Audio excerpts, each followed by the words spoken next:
कुछ साल पहले वैज्ञानिकों को मध्य प्रदेश के एक मंदिर के बारे में एक अजीबोगरीब बात पता चलती है। इस मंदिर के बारे में न ही इंटरनेट पर कोई जानकारी थी और न ही इसके बारे में लोगों को कुछ पता था।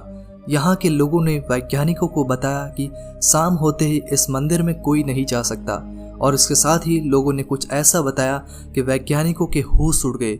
ये मंदिर बाहर से पूरी तरह खंडर जैसा दिख रहा था, लेकिन जैसे ही वैज्ञानिकों का एक दल अंदर गया, उन्होंने दांतों तले उंगली दबा दी। उसके बाद न तो कोई वैज्ञानिक का दल इस मंदिर के पास गया और न ही इस मंदिर पर कोई संरक्षण का काम हुआ।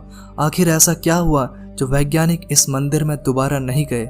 आखिर क्यों इस मंदिर के बाहर सारा दिन बैठने वाला गार्ड शाम होते ही ये मंदिर छोड़कर चला जाता है? आखिर वैज्ञानिक इस मंदिर के पास जाने पे क्यों डरते हैं? इन सारे रहस्यों को जानने के लिए इस वीडियो को बड़े ध्यान से एंड तक देखिएगा। नमस्कार दोस्तों, आपका स्वागत है मिस्टीरियस टीवी यूट्यूब चैनल पर। चंबल के बीहड़ में बना ये मंदिर 10 किलोमीटर दूर से ही दिखाई देता है। जैसे जैसे इस मंदिर के नजदीक आते हैं, इसका एक एक पत्थर लटकते हुए भी दिखाई देने लगता है। जितना नजदीक जाएंगे मन में उतनी ही दहशत लगने लगती है, लेकिन किसी का मजाल है जो इसके लटकते हुए पत्थरों को हिला भी सके। आसपास बने कई छोटे छोटे मंदिर नष्ट हो गए हैं, लेकिन इस मंदिर पर इसका कोई प्रभाव नहीं पड़ा। मंदिर के बारे में कमाल की बात तो यह है कि जिन पत्थरों से यह मंदिर बना है, आसपास के इलाके में कोई भी इस प्रकार का पत्थर देखने को नहीं मिलता है। इस मंदिर को लेकर कई प्रकार की किंवदंतियां हैं। पूरे अंचल में एक किंवदंती सबसे ज्यादा मशहूर है कि मंदिर का निर्माण भूतों ने किया था, लेकिन मंदिर में एक प्राचीन शिवलिंग विराजमान है, जिसके पीछे यह तर्क दिया जाता है कि भगवान शिव का नाम भूतनाथ भी है।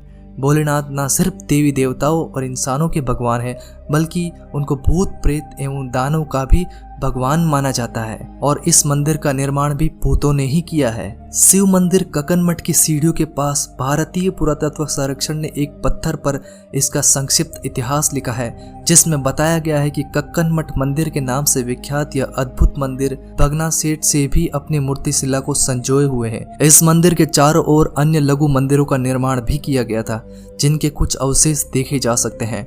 मंदिर का नाम रानी कक्कनवती के नाम पर जाना जाता है, जो संभवतः कच्छपात शासक कीर्ति राजा की रानी थी, जिसके आदेश पर ही इस मंदिर का निर्माण 11वीं शताब्दी में किया गया था। मंदिर के बाहर भारतीय पुरातत्व संरक्षण के लगे शिलालेख में पुख्ता तौर पर इस बात का कहीं उल्लेख नहीं है कि मंदिर का निर्माण रानी कक्कनवती ने ही करवाया था।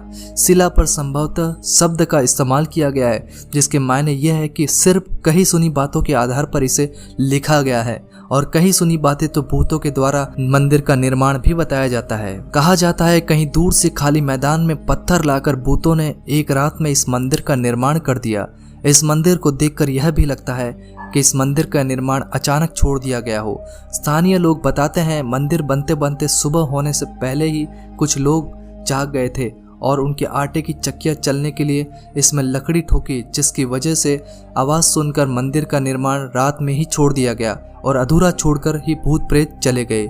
गांव के लोग और पुरातत्व विभाग के लोग कहते हैं एक रात में मंदिर बन गया हो। इस कहानी पर ज्यादा भरोसा नहीं किया जा सकता, क्योंकि मंदिर परिसर में इसके अवशेष ये देखकर लगता है कि मंदिर पहले भव्य बना था। बताया जाता है कि इस मंदिर की परिक्रमा भी पत्थरों से पड़ी हुई थी, लेकिन मुस्लिम शासकों ने इस पर तोपों से हमला किया और तोड़वाने की कोशिश की, लेकिन पूरा मंदिर तोड़ नहीं पाए। साथ ही जानकारों का यह भी कहना है जिस सदी का यह मंदिर बना है, उसी काल में कई और मंदिर भी बने हैं। हाँ, ये बात अलग है कि कक्कनमठ सबसे अद्भुत और रहस्यमयी है। तो दोस्तों, आपको ये वीडियो कैसा लगा हमें कमेंट में जरूर बताना।